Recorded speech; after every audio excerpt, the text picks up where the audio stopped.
Hello students, ਆਪ ਸਭ ਨੂੰ ਮੇਰੇ ਵੱਲੋਂ ਪਿਆਰ ਭਰੀ ਸਤਿ ਸ਼੍ਰੀ ਅਕਾਲ। ਉਮੀਦ ਕਰਦਾ ਤੁਸੀਂ ਸਾਰੇ ਵਧੀਆ ਹੋਵੋਗੇ ਤੇ ਤੁਹਾਡੀ ਪੜ੍ਹਾਈ ਵਧੀਆ ਚੱਲਦੀ ਹੋਏਗੀ। ਤਾਂ ਪੜ੍ਹਾਈ ਤੇ ਚਲੋ ਵਧੀਆ ਚੱਲਦੀ ਹੋਏਗੀ ਤੇ ਪ੍ਰੀ ਬੋਰਡ ਦੇ ਪੇਪਰ ਸਹੀ ਜਾ ਰਹੇ ਹੋਣਗੇ, ਵਧੀਆ ਜਾਂਦੇ ਹੋਣਗੇ, ਇਹੀ ਉਮੀਦ ਕਰਦਾ ਹਾਂ। ਤਾਂ 12ਵੀਂ ਜਮਾਤ ਦਾ ਹੁਣ ਲੈ ਕੇ ਆਏ ਹਾਂ EVS ਦਾ ਪੇਪਰ, ਵਾਤਾਵਰਣ ਸਿੱਖਿਆ ਦਾ ਪੰਜਾਬੀ ਮਾਧਿਅਮ ਦੇ ਵਿੱਚ। English medium paper already channel पे अपलोडेड है, सो उसनों जाके देख लेना। तो इंग्लिश मीडियम वाले बच्चे उस तो अपने क्वेश्चन देख लेना। सो समा मिलेगा 2 घंटे का। थ्योरी ताड़ी होएगी 45 अंकों की। सौखा होंदा 12वीं जमात का पेपर वातावरण का। बिना किसी देरी दे करदे हैं शुरू। बस निकी जी रिक्वेस्ट है, चैनल से पहली बार विजिट कर रहे हो तो चैनल सबसक्राइब जरूर कर देना, ताकि मेरे द्वारा बनाए गए सारे सैंपल पेपर तुहानूं समय सिर प्राप्त हो सकन। तो देखो जी, सारे प्रश्न जरूरी है। बहुविकल्पी प्रश्न, छोटे उत्तरा वाले प्रश्न, खाली थामा, सही गलत सारे 1-1 अंक के होंगे। फिर देखो अगला जोड़ा भाग है ना, जिहदे विच अपने कोल भाग नंबर 5 दे सारे जोड़े प्रश्न है, कुल 5 प्रश्न 2-2 अंकों के होंगे। हर प्रश्न का उत्तर 20 तो 30 शब्दों का होएगा। ठीक, इस तो बाद है भाग नंबर 6, जिहदे विच कुल 2 प्रश्न लंबे उत्तरां वाले होणगे ते ये 5 अंकों के होणगे। 80 तो 100 शब्दों के विचकार तुसीं इन्हां दे आंसर लिखने ने। सो एक बार देखो, असीं तुहाडे लई सारा पेपर सॉल्व कीता होया आ ते बिना किसी देरी दे करदे हां जी। आ देखो सारा पेपर इत्थे तक आ, इत्थे तक तुहाडा पेपर है। सो एक एक करके हुण सारा ही तुहानूं सॉल्व करवा दिंदे हां बिना किसी देरी दे। सो विद्यार्थियों, चलो करिए 12वीं जमात का वातावरण का पेपर शुरू।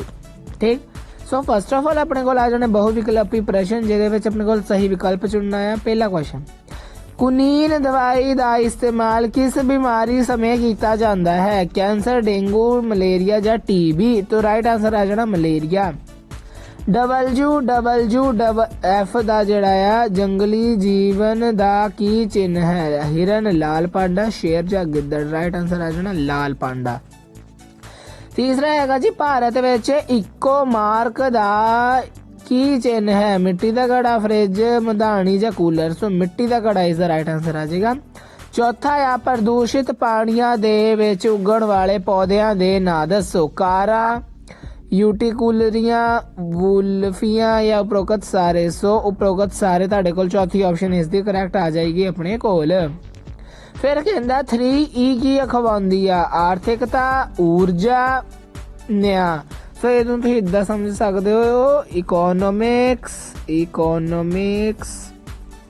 दूजी ई का मतलब है ऊर्जा यानी कि एनर्जी।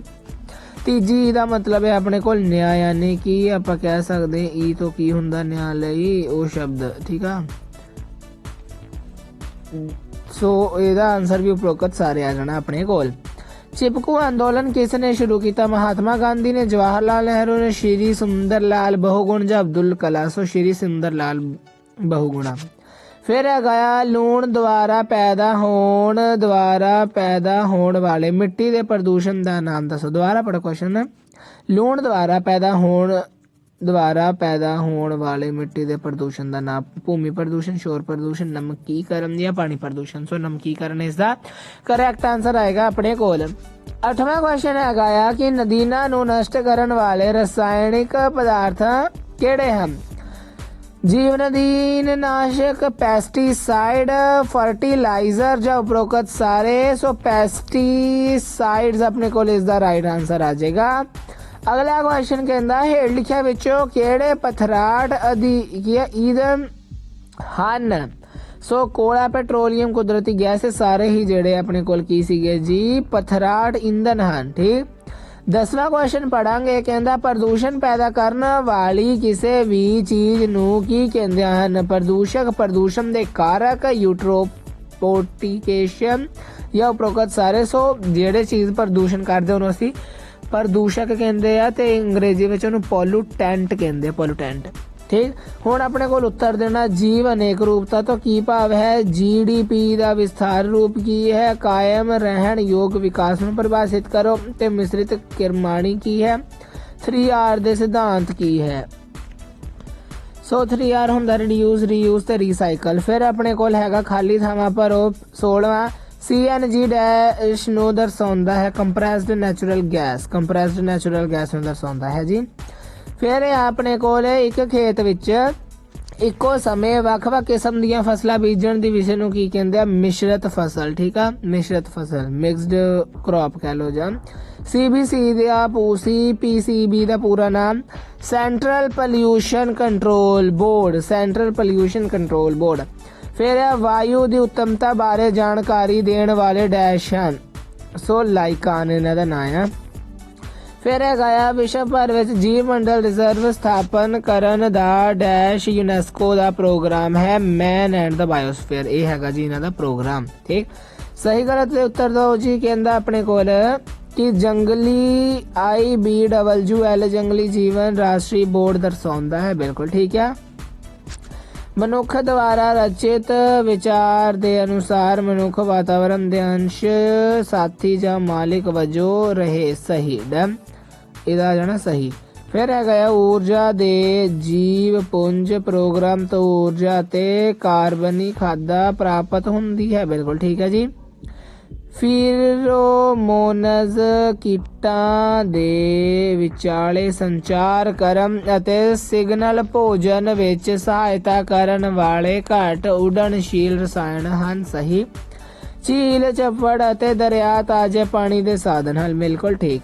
ਸੋ 2 ਅੰਕਾਂ ਦੇ ਪ੍ਰਸ਼ਨ ਦੇਖੋ ਜੀ। ਕੀ ਕਹਿੰਦਾ ਆਪਣੇ ਕੋਲ? ਆਪਣੇ ਚੌਗਿਰਦੇ ਵਿਚਲੇ ਦਵਾਈਆਂ ਦੇਣ ਵਾਲੇ ਪੌਦਿਆਂ ਦੇ ਨਾਮ ਲਿਖੋ। ਹੁਣੀ ਕਰਵਾ ਦਿੰਦੇ ਹਾਂ। ਵਾਤਾਵਰਣੀ ਪ੍ਰਬੰਧ ਲਈ ਅਪਣਾਏ ਜਾਣ ਵਾਲੀ ਕੁਝ ਪਹੁੰਚਾਂ ਦਾ ਵਰਣਨ ਕਰੋ। ਚਿਪਕੂ ਅੰਦੋਲਨ ਕੀ ਹੈ? ਹਰੀ ਕ੍ਰਾਂਤੀ ਕੀ ਹੈ? ਤੇ ਪੁਨਰ ਚੱਕਰ ਕੀ ਹੈ? ਸੋ ਆਓ ਇਹ ਸਾਰੇ ਕੁਐਸਚਨ ਕਰ ਲਈਏ। ਸੋ ਪਹਿਲਾ ਕੁਐਸਚਨ ਪੜ੍ਹਦੇ ਹਾਂ। ਵਾਤਾਵਰਣੀ ਪ੍ਰਬੰਧਨ ਲਈ ਅਪਣਾਈ ਜਾਣ ਵਾਲੀ ਕੁਝ ਪਹੁੰਚਾਂ ਦਾ ਵਰਣਨ ਕਰੋ। ਸੋ ਵਾਤਾਵਰਣ ਉੱਤੇ ਮਨੁੱਖੀ ਸਰਗਰਮੀਆਂ ਕਾਰਨ ਪੈਣ ਵਾਲੇ ਪ੍ਰਭਾਵ ਨੂੰ ਘੱਟ ਕਰਨ ਜਾਂ ਨਿਊਨਤਮ ਪੱਧਰ ਤੇ ਰੱਖਣਾ ਵਾਤਾਵਰਣ ਪ੍ਰਬੰਧਨ ਦਾ ਇੱਕ ਮੁੱਖ ਮੰਤਵ ਹੈ। ਦੂਸਰੇ ਸ਼ਬਦਾਂ ਵਿੱਚ ਅਸੀਂ ਇਹ ਵਾਤਾਵਰਣੀ ਪ੍ਰਬੰਧਾਂ ਵਾਤਾਵਰਣੀ ਸਾਧਨਾਂ ਦੀ ਠੀਕ ਤਰ੍ਹਾਂ ਵਰਤੋਂ ਕਰਨ ਅਤੇ ਨਿਯੰਤਰਿਤ ਕਰਨ ਉੱਪਰ ਬਲ ਦਿੰਦਾ ਹੈ। ਇੱਕ ਪਾਸੇ ਤਾਂ ਇਸ ਵਿੱਚ ਸਮਾਜ ਦਾ ਸਮਾਜਿਕ ਆਰਥਿਕ ਵਿਕਾਸ ਸ਼ਾਮਲ ਹੈ ਤੇ ਦੂਸਰੇ ਪਾਸੇ ਵਾਤਾਵਰਣ ਦੀ ਉੱਤਮਤਾ ਤੇ ਬਲ ਦਿੰਦਾ ਹੈ। ਅਸੀਂ ਇਹਨਾਂ ਟੀਚਿਆਂ ਨੂੰ ਹੇਠ ਲਿਖੇ ਦੁਆਰਾ ਪ੍ਰਾਪਤ ਕਰ ਸਕਦੇ ਹਾਂ। ਪ੍ਰਭਾਵਸ਼ਾਲੀ ਆਰਥਿਕ ਪਾਲਿਸੀਆਂ। ਫਿਰ ਹੈਗਾ ਵਾਤਾਵਰਣੀ ਸੂਚਕ ਦੁਆਰਾ ਵਾਤਾਵਰਣ ਦਾ ਅਨੁਭਵ ਕਰਨਾ। ਕੁਝ ਵਾਤਾਵਰਣੀ ਸਟੈਂਡਰਡ ਮਾਪਦੰਡਾਂ ਨੂੰ ਕਾਇਮ ਕਰਨਾ ਤੇ ਸੂਚਨਾਵਾਂ ਦਾ ਵਟਾਂਦਰਾ ਅਤੇ ਨਿਗਰਾਨੀ। ਠੀਕ। ਚਿਪਕੂ ਅੰਦੋਲਨ ਹੈਗਾ। ਇਸ ਅੰਦੋਲਨ ਦੀ ਸ਼ੁਰੂਆਤ ਅਲਕਨੰਦਾ ਘਾਟੀ ਗੜਵਾਲ ਵਿਖੇ ਗ੍ਰਾਮੀਣ ਵਾਸੀਆਂ ਅਤੇ ਸਰਕਾਰ ਵਿਚਲੇ ਸੰਘਰਸ਼ਾਂ ਕਾਰਨ ਸ਼ੁਰੂ ਹੋਈ।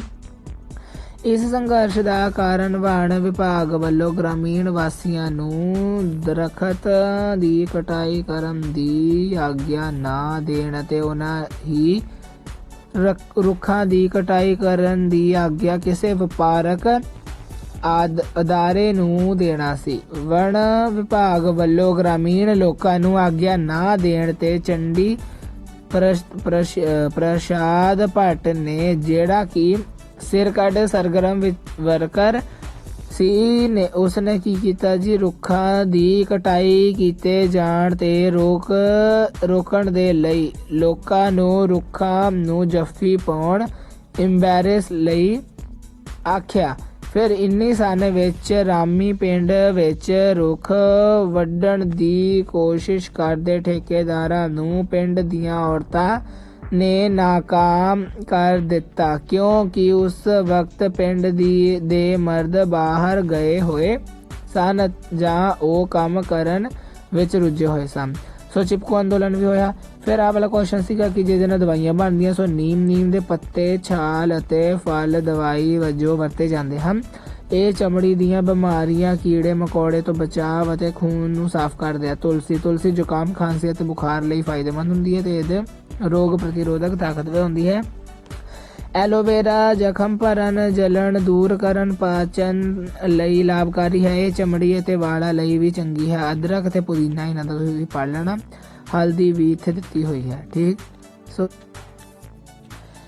ਅਗਲਾ ਪ੍ਰਸ਼ਨ ਸੀਗਾ ਜੀ, ਹਰੇ ਇਨਕਲਾਬੀ ਦੀ ਕੀ ਲੋੜ ਪਈ? ਸੋ ਇਹਦਾ ਆਨਸਰ ਇੰਨਾ ਵੱਡਾ ਆ, ਇੱਥੋਂ ਦੀ ਸ਼ੁਰੂ ਕਰੋਗੇ ਤੁਸੀਂ। ਸੋ ਇਹ ਸਾਰੇ ਦਾ ਆਨਸਰ ਹੈ, ਤੁਸੀਂ ਆਪ ਪੜ੍ਹ ਲੈਣਾ ਇਸ ਆਨਸਰ ਨੂੰ। ਠੀਕ। ਸੋ ਇੱਥੇ ਤੱਕ ਇਸ ਦਾ ਆਨਸਰ ਹੈਗਾ ਆ। ਠੀਕ। ਹੁਣ ਮੈਂ ਇਰੇਜ਼ ਕਰ ਦਿੰਦਾ ਤਾਂ ਕਿ ਜਿਨ੍ਹਾਂ ਨੇ ਸਕਰੀਨਸ਼ਾਟ ਲੈਣਾ ਉਹ ਸਕਰੀਨਸ਼ਾਟ ਲੈ ਸਕਣ। ਠੀਕ।